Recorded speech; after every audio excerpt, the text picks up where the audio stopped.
That's all that we gotta do. We just gonna run the football. I take good old country running.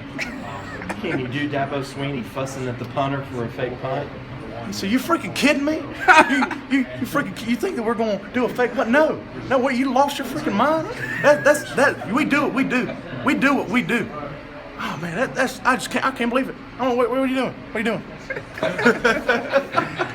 I want to hear your Jeff Scott. Yeah, Jeff Scott. Yeah. Jeff Scott. Okay, with him, I guess I can't really do Jeff.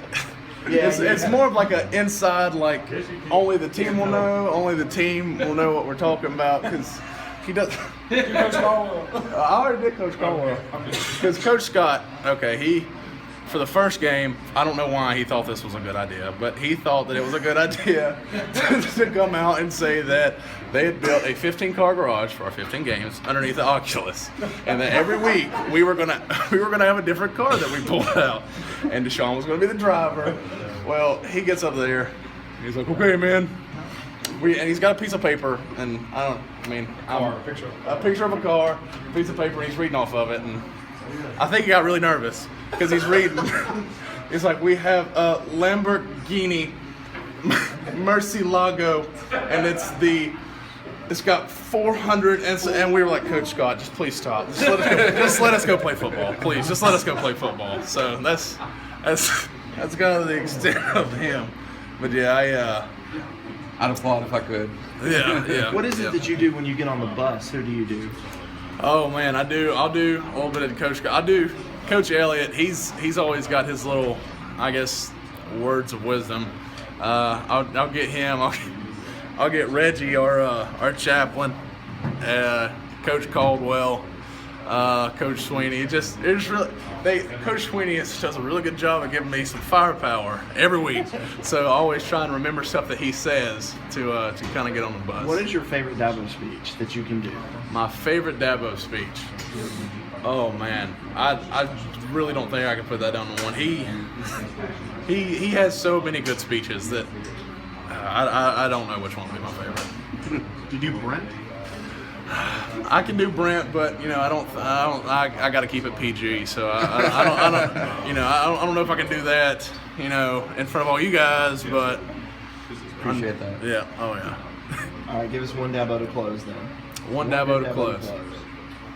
One Dabo to close. You want to talk about Clemson and freaking kidding me? Who's this guy? Who are you? You freaking kidding me? We're going to talk about Clemson. We're the number one team in the nation. Our guys don't deserve that. You got to be kidding me. I don't even know who this guy is. He's over here talking about Clemson. That's pathetic. That's average as grits. You kidding me? So that's one good Dabo.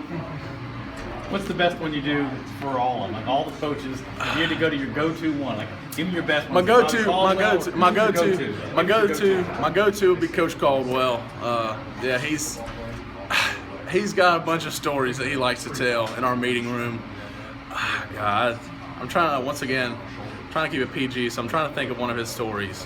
But that Coach Caldwell is probably my go-to. Talking a lot about the funds and the winning.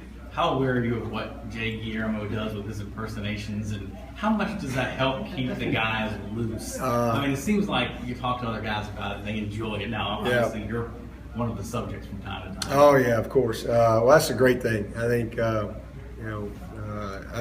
all know I can imitate Coach Stallings very well. I got him down, but I spent 7 years with him, and I think that means they're listening.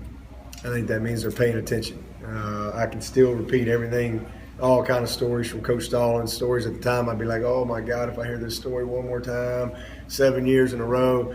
But there's a purpose in that, and here I am, 25 years later, still telling the same stories, and that was the purpose, is to plant those type of seeds. And so I think it's great when your young men can imitate you or repeat you. That means they're listening, they're paying attention. But Jay Guillermo has been one of the bright spots on our team. I think part of it is what he went through, and he just has such a great appreciation and perspective for being able to play. He just keeps it loose, and he is just having the time of his life, and he appreciates it. So he's hilarious, got a great personality, and And even during the games, he just cracks me up. So I think that's great.